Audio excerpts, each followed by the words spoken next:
Seja bem-vindo, meu irmão, seja bem-vinda, minha irmã, você que nos assiste essa manhã de domingo, a nossa escola bíblica discipuladora. Hoje, mais uma lição, vamos aprender sobre mordomia. Mas antes disso, quero já pedir que você não deixe de assinar o canal da Igreja Batista Evangélica Metropolitana, ativar as notificações clicando no sininho aqui.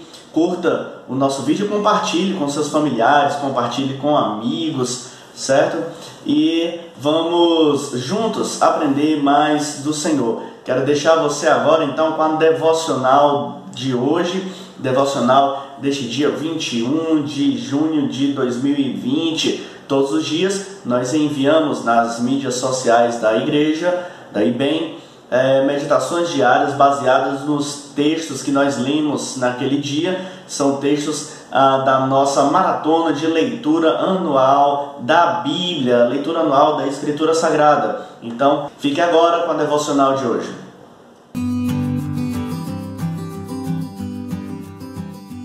Olá, você que nos ouve. Hoje, 21 de junho de 2020, lemos os capítulos 10 a 14 de 2 Crônicas. A terceira lei de Newton, princípio da ação e reação, diz que para toda força de ação existe uma força de reação que possui o mesmo módulo e direção, porém em sentido contrário. De modo semelhante, muitas vezes, eventos que nos acontecem parecem ter causas muito claras, o que alguns chamam de relações de causalidade, ou no popular, causa e consequência. A Bíblia nos ensina que o pecado sempre tem consequências, seja no nível macro, ou seja, pelo estado de pecado do mundo, ou no nível micro, quando nós mesmos desobedecemos os mandamentos de Deus e somos afligidos pelos resultados do nosso pecado. Roboão, filho de Salomão, foi um rei perverso, desobediente a Deus, e seu reinado foi desastroso. Israel se dividiu, a idolatria se espalhou pelo reino de Judá, e Sisaque, faraó do Egito, pôde invadir Jerusalém e saquear a cidade e até o templo. Diante da calamidade, o rei e os líderes se humilharam na presença do Senhor.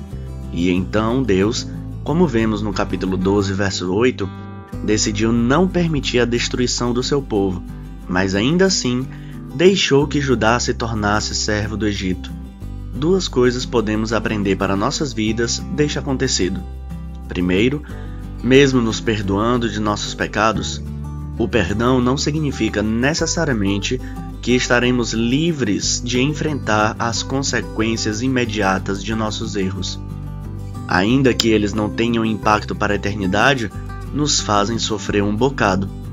Segundo, essas consequências servem para nos ensinar. Deus usa essas situações para nosso amadurecimento e está sempre perto para nos consolar. Ore a Deus e se humilhe diante dele por seus pecados. Não peça por uma vida fácil, mas peça força para encarar as consequências de suas más escolhas ou de seus pecados.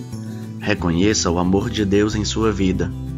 Obrigado por nos ouvir e que Deus lhe abençoe.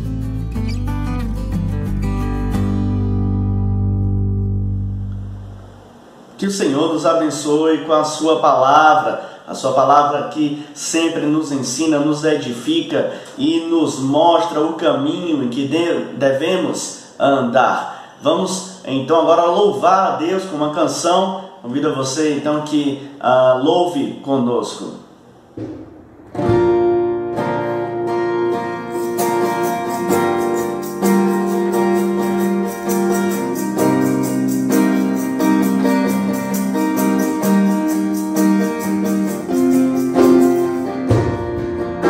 Espirituais, para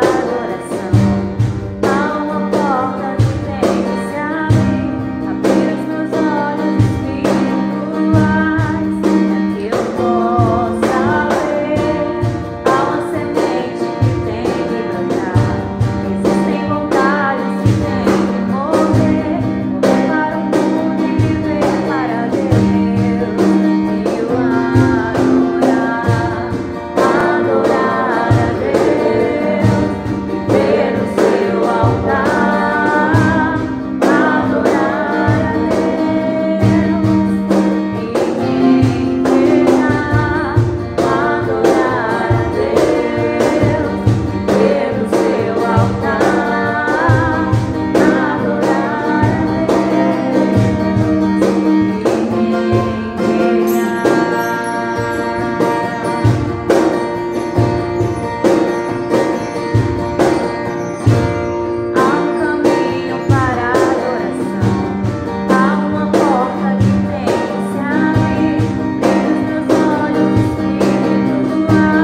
Pois bem, então, dando continuidade à nossa série de estudos do livro Maturidade Cristã, da Junta de Missões Nacionais, trabalhando sobre o discípulo em 13 áreas diferentes, ou em 13 tópicos diferentes.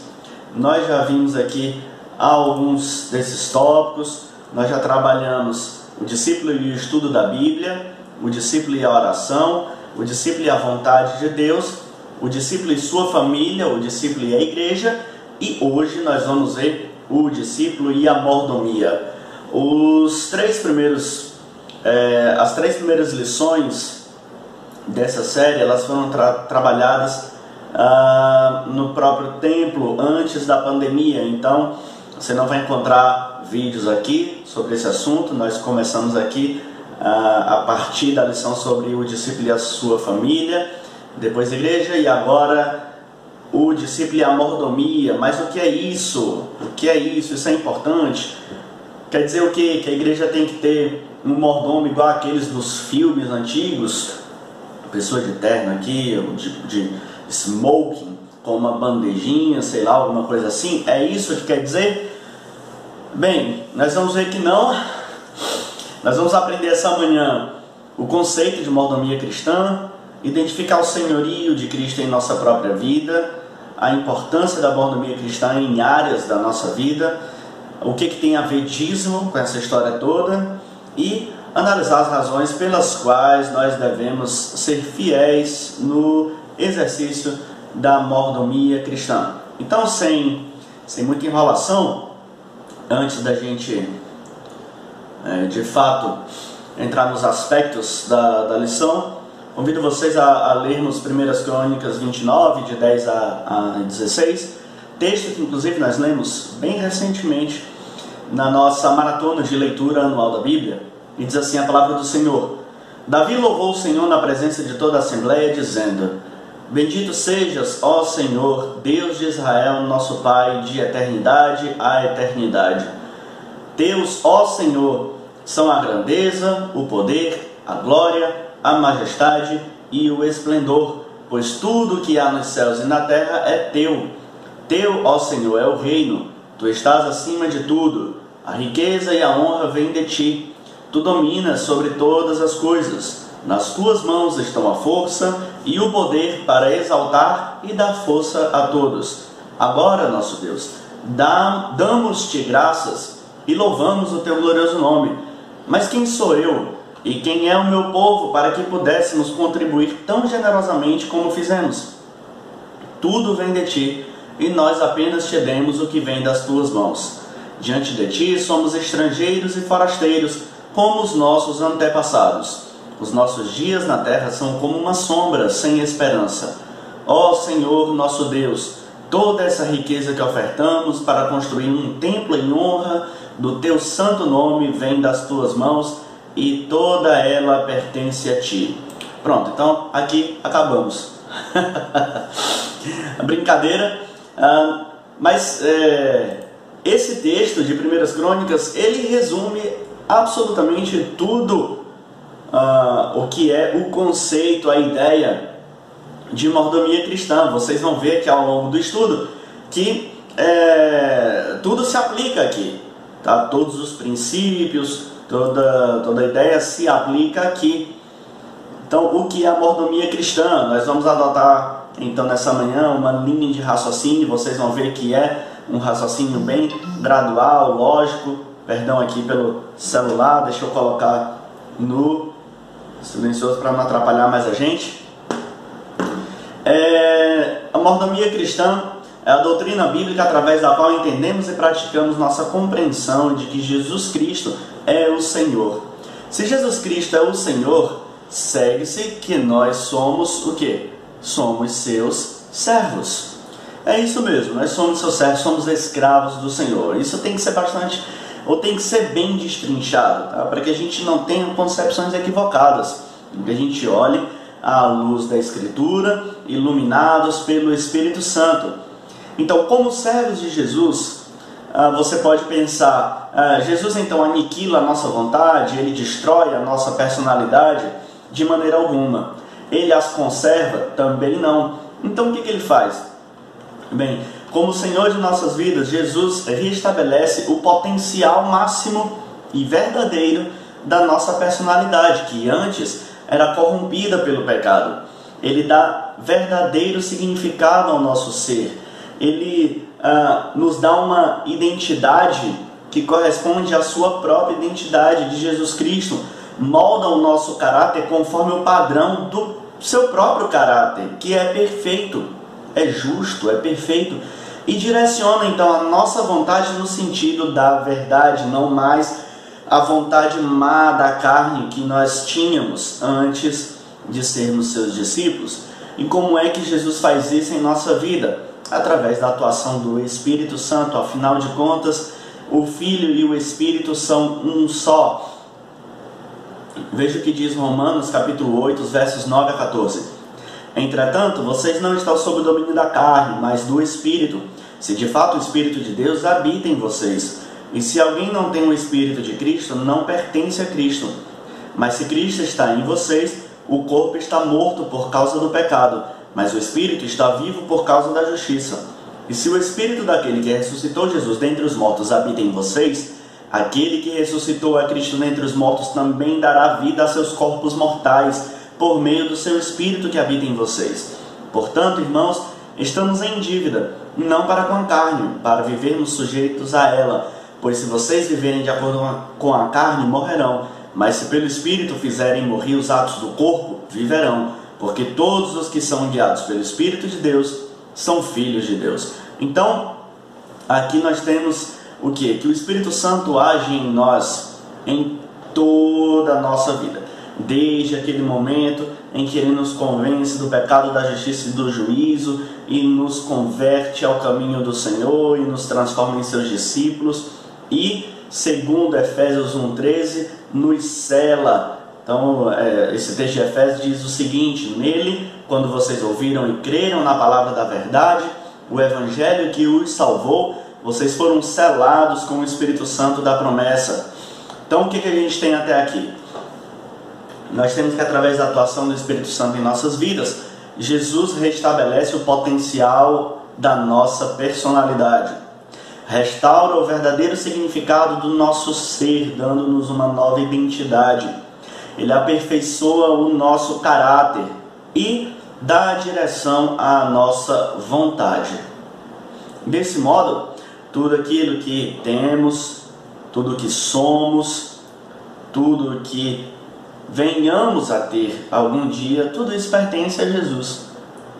Então, aqui fica uma coisa chave, é essencial. Não dá para você ter Jesus Cristo como Salvador da sua vida e não tê-lo como Senhor da sua vida. Porque quando Ele o salvou, Ele comprou esse direito de ser Senhor da sua vida. Você deve ter consciência disso.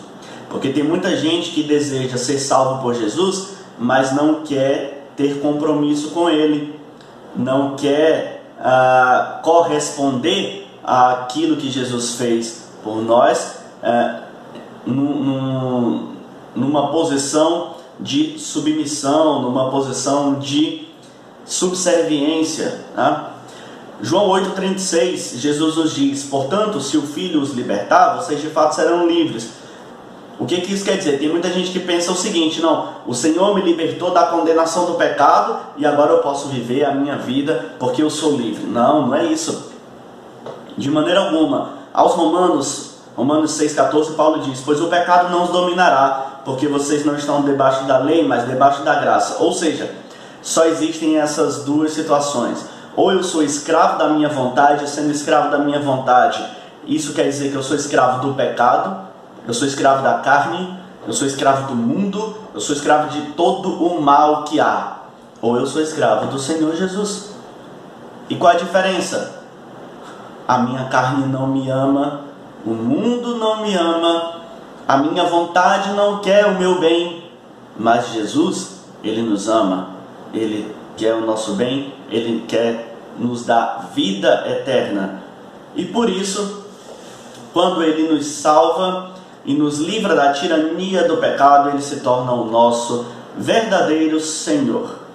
Então de pouco ou nada nos adiantaria se Jesus nos livrasse da escravidão do pecado e não se tornasse o Senhor da nossa vida.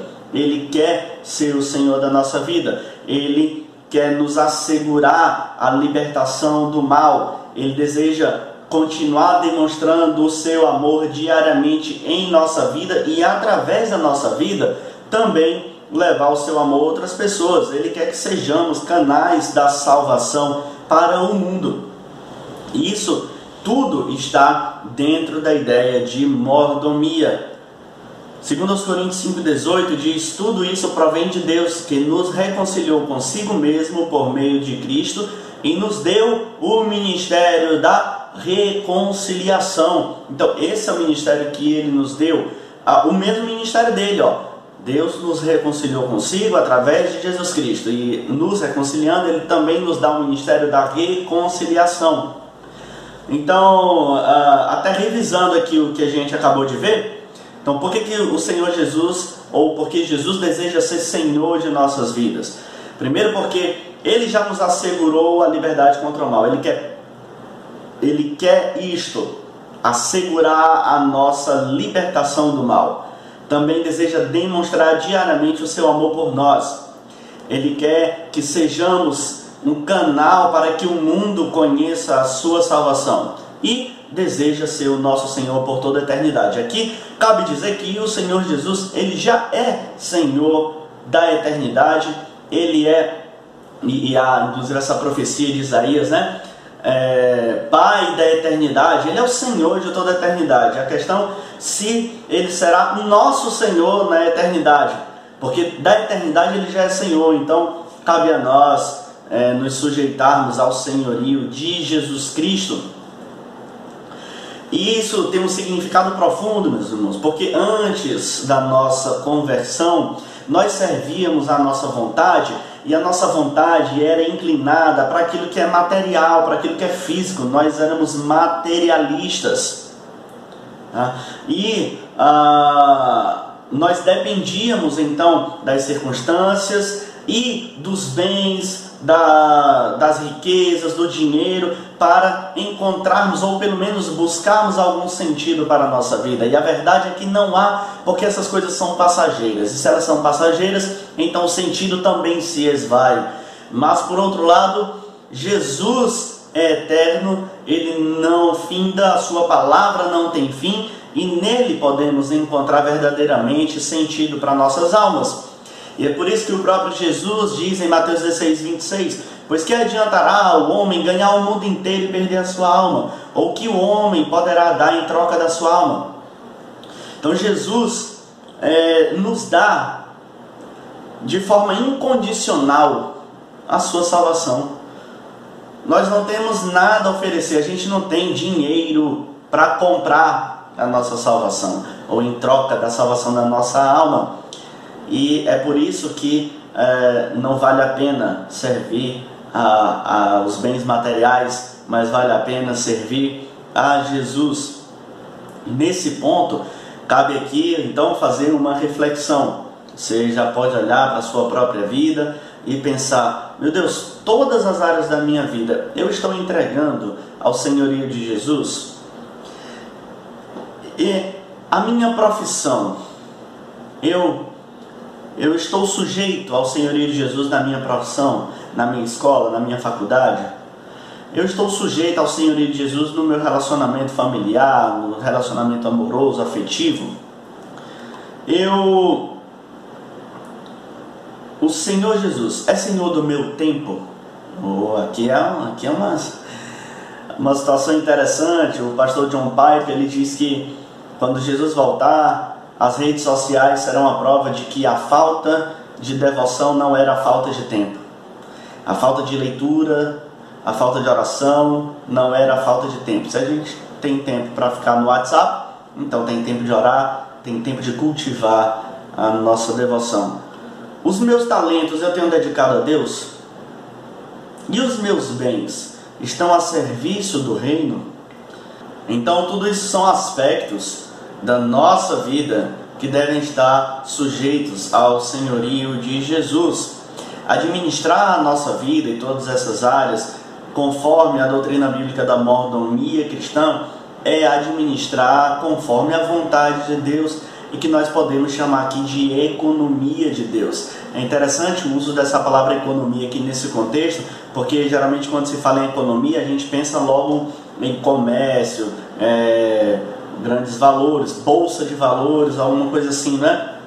Mas na verdade, economia vem de uma combinação de duas palavras gregas. A palavra oikos, que é família, casa, e nomos, que é lei ou administração. Então, o que é economia, senão a administração da nossa casa, da nossa vida, da nossa família? Isso tudo está dentro aí da vontade de Deus para nós. Então, quando pensamos nessa economia de Deus, a gente frisa aqui alguns pontos que são fundamentais. Então, preste atenção aí nesses pontos. A primeira coisa, Deus lhe dá tudo aquilo que você necessita para a sua vida neste mundo. Solo, sol, chuva, talentos, habilidades, trabalho, tá bom? Força de trabalho, o ar que você respira, a água que você bebe, tudo isso é o Senhor quem dá. Mateus 5,45, Jesus diz: para que vocês venham a ser filhos de seu Pai que está nos céus, porque Ele faz raiar o seu sol sobre maus e bons, e derrama chuva sobre justos e injustos. Paulo aos Coríntios, 2 Coríntios 9,10 diz: aquele que supre a semente ao que semeia e o pão ao que come, também lhe suprirá e aumentará a semente e fará crescer os frutos da sua justiça. Então é o Senhor quem nos dá. Inclusive Jesus no Sermão do Monte, continuando ali o versículo já lido, ele nos chama a olhar para os pássaros no céu, os lírios do campo, e vejam, o Pai cuida de todos eles, não cuidará muito mais de vocês? Segundo ponto, Deus tem um propósito definido para cada valor ou bem material entregue a você para administrar. Então o Senhor lhe entrega as coisas para que você seja o seu administrador e descubra qual o propósito de Deus para cada bem que Ele lhe dá e valor que você possui. Ou seja, aquilo que você recebe é para abençoar as outras pessoas. Outro dia eu estava comentando com um amigo a diferença de alguém que entende o significado da doutrina da mordomia e alguém que segue aí essas doutrinas, tipo doutrina da prosperidade ou algo do tipo.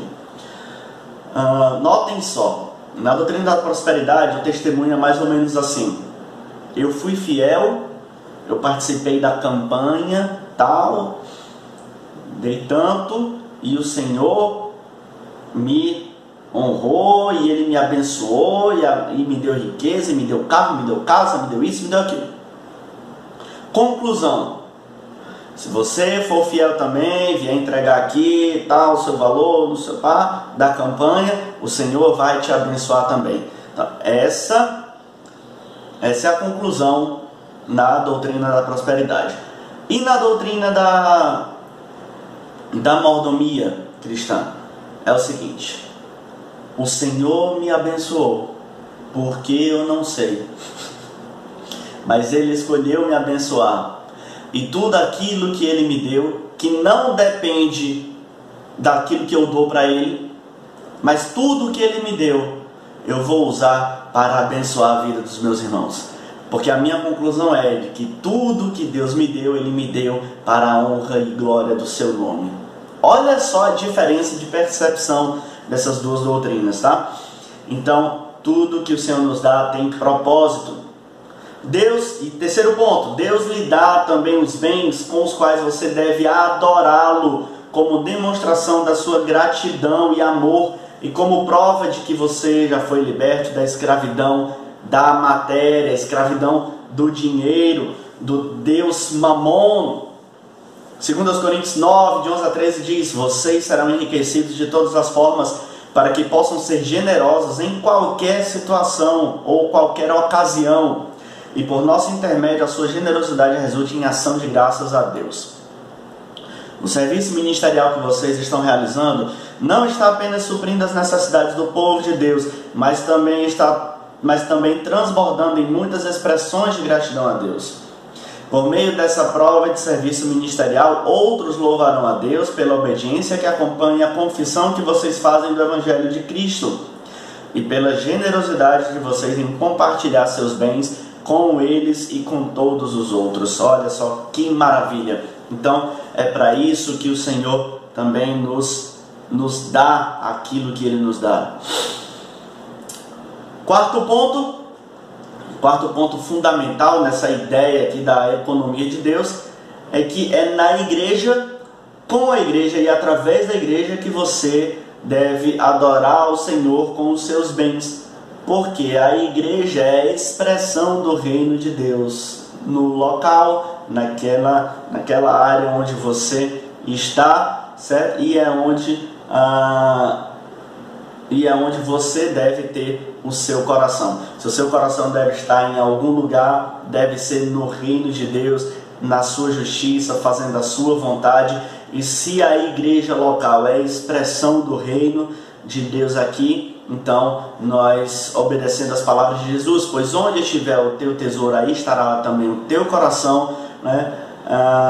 Vivenciar, experimentar todos os benefícios da economia de Deus é na igreja. E nós inclusive já falamos aqui sobre o relacionamento do discípulo com a igreja. Se você não viu ainda, volta aqui alguns videozinhos atrás e confere a lição tratando exatamente do relacionamento do discípulo com a igreja, que é justamente a lição passada, a lição 5. Você pode ver que caiu aqui o negócio. Pois bem, continuando aqui. A mensagem da salvação através de Jesus Cristo chegou até você porque outros servos antes de você submeteram as suas vidas ao senhorio de Jesus. Então para um pouco para pensar nisso. Se hoje você é salvo, é porque antes de você alguém dedicou a sua própria vida a Deus, ao senhorio de Jesus, e por isso a mensagem chegou até você. Então cabe você agora não interromper esta sequência, mas dar continuidade. E para que a mensagem da salvação chegue até outras pessoas nos lugares mais distantes do mundo e povos distantes possam conhecer Jesus Cristo, uma das formas, entenda isso aqui, uma das formas que você poderá participar daquilo que Deus está fazendo no mundo é com os seus dízimos. Mas pastor, dízimo é uma coisa do Antigo Testamento, é algo muito antigo. Será?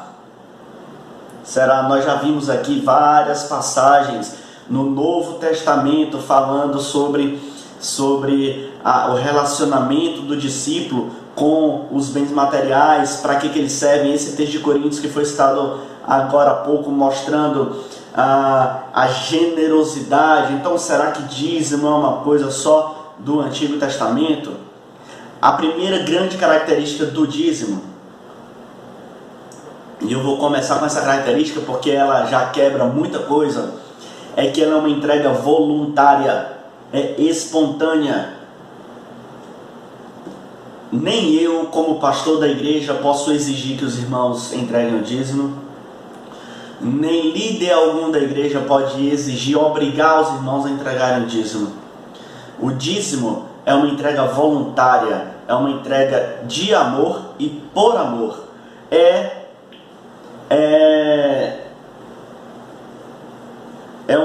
uma entrega que é espontânea. Eu gosto, o Antigo Testamento, ele traz em alguns momentos essa palavra, né, espontaneamente, com espontaneidade, a expressão que os hebreus usavam para falar que alguém agia espontaneamente era com o coração, ou a alma alegre. Então pense nesses termos. A entrega do dízimo é uma dedicação que é feita com a alma alegre. Olha só que coisa bonita, tá?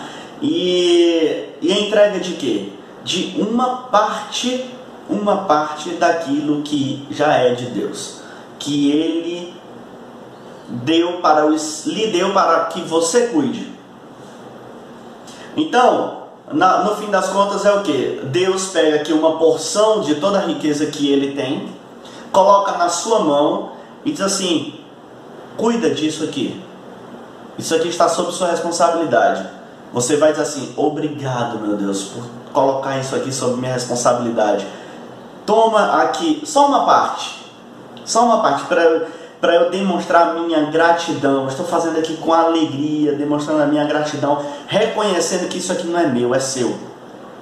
Então, quando você entrega o dízimo, você demonstra que Cristo é o Senhor da sua vida, em tudo na sua vida. Prova o seu desejo de contribuir para que o mundo inteiro conheça a mensagem do Evangelho. E ainda, de quebra, aprende a cada dia a se libertar do perigo de confiar nas riquezas. Então, no fim das contas, a entrega do dízimo é uma grande demonstração de fé. É uma grande demonstração de fé. Então, você pode pensar nesse momento, se o dízimo é entrega de parte de tudo, do tudo, ou do todo, então pense em tudo aquilo que Deus tem lhe dado quando se trata de família. Pense em tudo que Deus lhe dá quando se trata de saúde, emprego. Pense em tudo que Deus lhe dá em termos de conhecimento. Pense em tudo que Deus lhe dá em termos de relacionamento afetivo. Entregar o dízimo é entregar ao Senhor uma parte de tudo aquilo que Ele nos dá. Então, o dízimo é, antes de tudo, um meio providenciado por Deus para que você torne concreto, tá, essa expressão de fé. Além de concreto, é algo que é, então, sistemático também.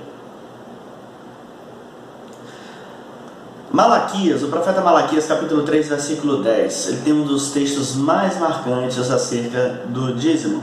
E diz o seguinte: tragam o dízimo todo ao depósito do templo, para que haja alimento em minha casa. Ponham-me à prova, diz o Senhor dos Exércitos, e vejam se não vou abrir as comportas dos céus e derramar sobre vocês tantas bênçãos que nem terão onde guardá-las. O que é que o Senhor quer? Ele quer abençoar os seus filhos, Ele quer abençoar a sua igreja. Ele está disposto a abrir as comportas dos céus e derramar sobre a sua igreja bênçãos sem medida. Tá? Ele já nos deu a vida eterna. Ele já nos deu a vida eterna. Então tudo isso que nós recebemos, meus irmãos, é graça. É graça de Deus.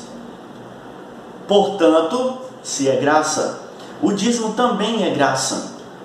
A própria oportunidade, o privilégio de eu poder devolver parte daquilo que é de Deus é graça de Deus. Porque Ele não precisa, Ele não tem necessidade.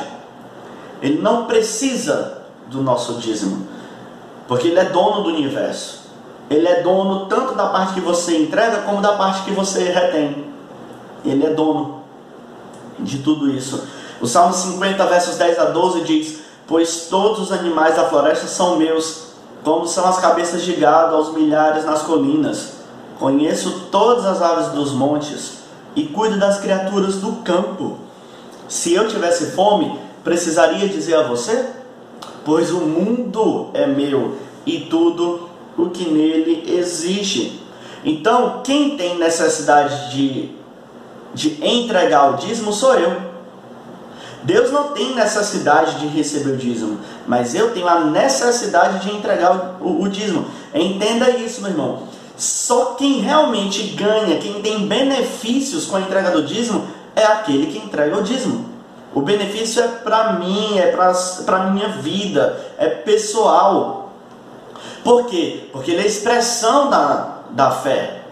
Ele é expressão da fé.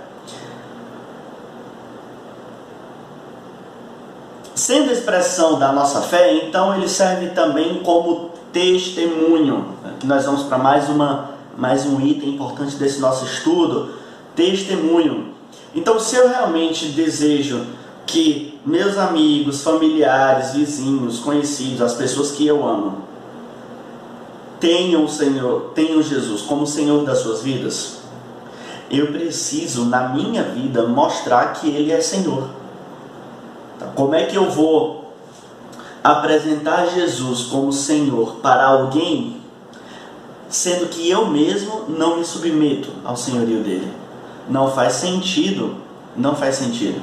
Então, à luz de tudo que nós vimos até aqui, tá? Quais são os motivos que nós temos para entregar o dízimo a Deus? Primeiro, já pertence a Ele, é dele. Segundo, eles são prova da minha gratidão. Terceiro, eles são expressão da minha fé. E quarto, os meus dízimos são necessários para que Jesus seja glorificado. E o que significa isso? Jesus seja conhecido. Então, pensando aqui em dízimos sobre todos os aspectos. Mas então, o que quer dizer o dízimo dos bens materiais? Porque essa é uma das formas de você entregar o dízimo, é o dízimo dos bens materiais. O dízimo dos bens materiais é a 10ª parte, certo? Então pense aqui, de cada 10 reais que eu recebo, R$1 eu vou devolver para Deus. Eu vou dizer assim: não, isso aqui, esses 10 reais que eu recebi não são meus, eles são de Deus. Então eu vou pegar R$1 e vou devolver. Uma coisa muito interessante que você, meu irmão, minha irmã, pode fazer é ensinar desde já a seu filho o valor de entregar o dízimo. Dê uma mesada para o seu filho, ou recompensou o seu filho por alguma coisa. Toma, meu filho, está aqui, R$20. Ensine, olha só, sabe o que? A primeira coisa que você vai fazer, eu lhe dei R$20, pegue R$2 e guarde para domingo você entregar como seu dízimo. É assim que funciona. É assim que você ensina o seu filho, sua filha, o valor do dízimo, a importância do dízimo. Dizer que não é meu, que eu devo entregá-lo ao seu legítimo, autêntico dono. Com isso, eu posso observar que nós, com a entrega do dízimo, nós realizamos uma autêntica e verdadeira demonstração de adoração, tá? Adoração não é apenas uma necessidade espiritual, ela causa impacto em todas as áreas da nossa vida. Deixa eu ver se vocês entendem esse conceito. A adoração, ela tem a ver com o relacionamento entre o nosso espírito e o Espírito de Deus. Com o Espírito nós adoramos. Jesus diz assim: olha, é chegada a hora e que o Pai é chegada a hora, e de fato já chegou, em que o Pai busca adoradores que o adorem em espírito e em verdade, ok? Mas como é que isso se expressa na vida? Porque a adoração, mesmo que ela aconteça no âmbito espiritual, ela inevitavelmente se expressa na vida, tá? Então, com a entrega do dízimo, essa é uma das formas que eu demonstro um espírito adorador. lembrando que a nossa própria vida, o nosso próprio corpo é templo do Espírito Santo. 1 Coríntios 3,16, né? Vocês são o santuário de Deus, o Espírito de Deus habita em vocês. Então o meu dízimo expressa a adoração do meu ser, do meu espírito, do meu interior.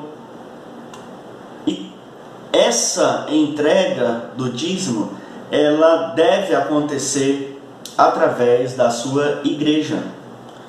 Igreja aqui, entendam, a igreja como ela aparece na maior parte das vezes em que ela aparece no Novo Testamento, e nós já falamos aqui sobre isso. A igreja local, aquela comunidade da qual eu faço parte. Eu digo a você que eu já ouvi algumas pessoas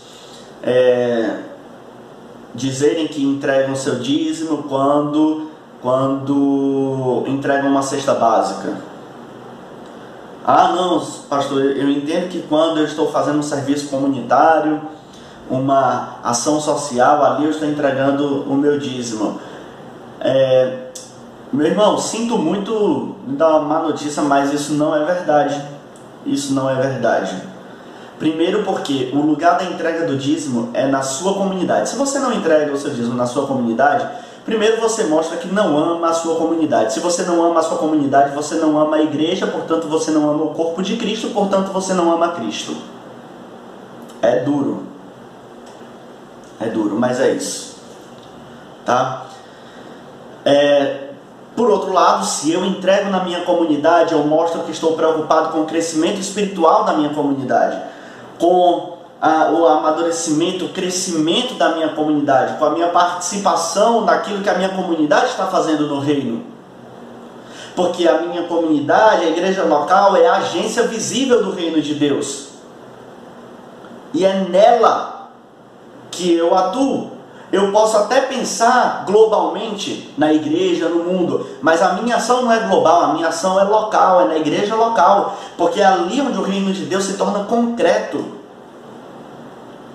Tá bom? Então, a primeira advertência é essa. Segundo, é que se eu não entrego na igreja, ou na igreja aqui na comunidade, mas eu mesmo administro o meu dízimo, tá? Se eu mesmo administro o meu dízimo, olha só, então eu estou desobedecendo, porque em momento algum na Escritura somos ensinados por ela de que nós administramos aquela parte que devolvemos. Nós administramos aquilo que fica conosco.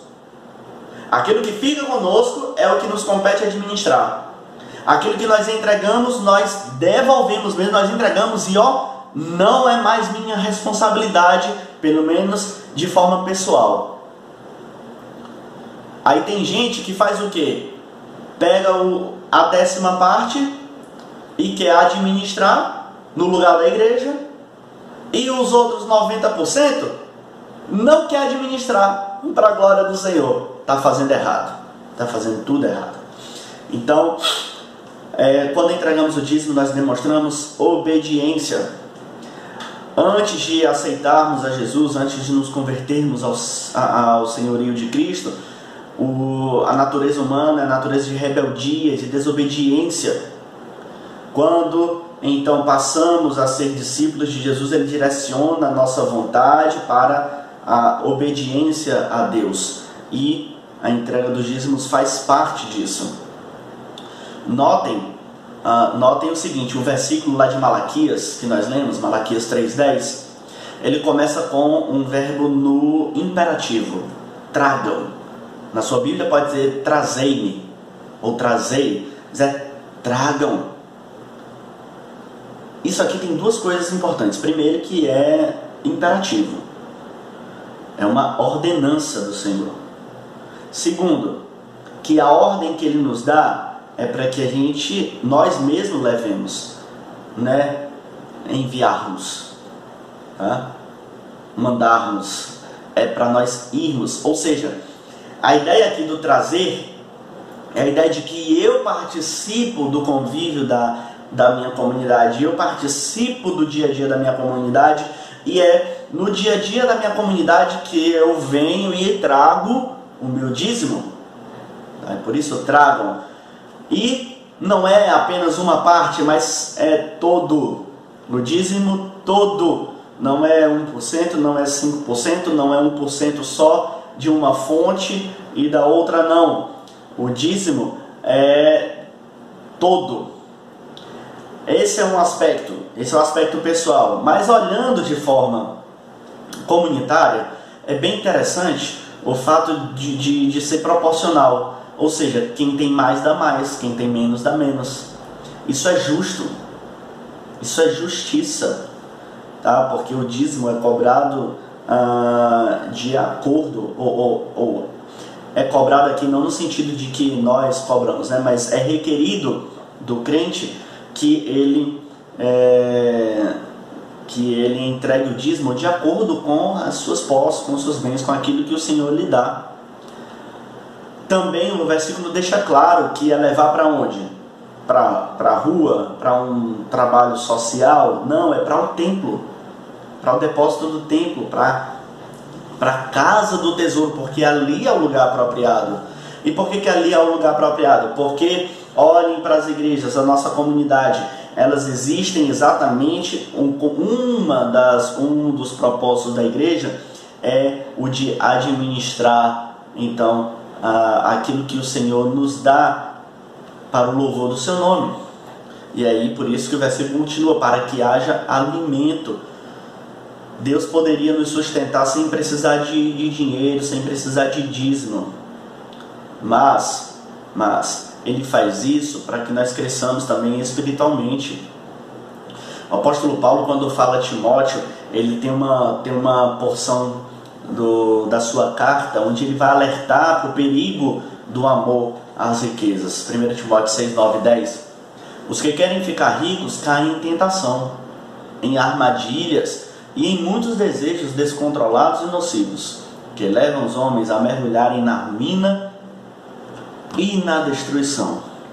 Pois o amor ao dinheiro é a raiz de todos os males. Notem que ele não diz que o dinheiro é a raiz de todos os males, ele diz que o amor ao dinheiro é a raiz de todos os males. Algumas pessoas, por cobiçarem o dinheiro, desviaram-se da fé e se atormentaram a si mesmas com muitos sofrimentos. Deus quer nutrir a nossa alma com o alimento sólido da palavra. Para que a igreja seja sustentada é necessário o seu dízimo. Então o dízimo é também para o sustento da igreja.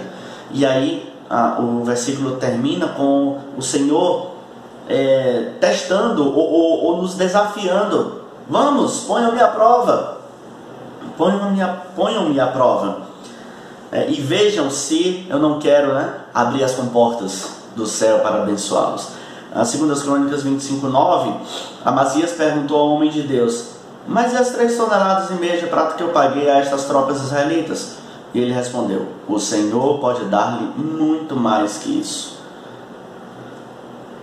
Quero que os irmãos entendam uma coisa: o Senhor nos dá muito mais do que tudo aquilo que pedimos ou pensamos.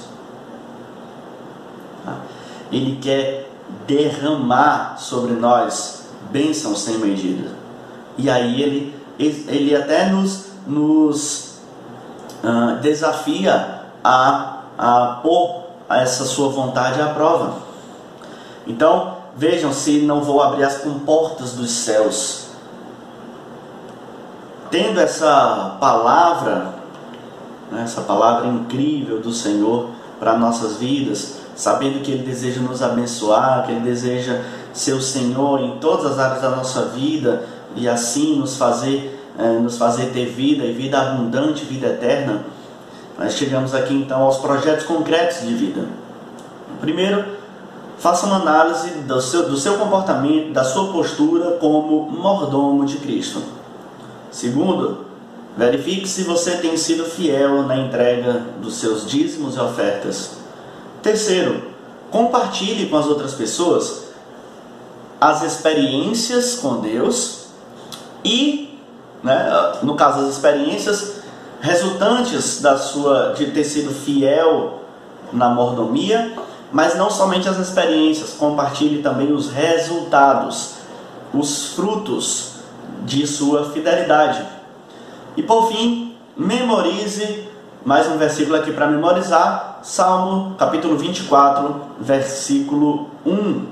Que o Senhor nosso Deus lhe abençoe e lhe dê a sua paz. Então é isso, espero que você tenha aprendido, que nós possamos ter contribuído para a sua edificação espiritual. E queremos agora, que estamos encerrando esse momento, convidá-lo para logo mais à noite às 18h30, você assistir também ao nosso culto, a nossa celebração comunitária, logo mais neste canal. Nós aguardamos você. Que o Senhor lhe abençoe.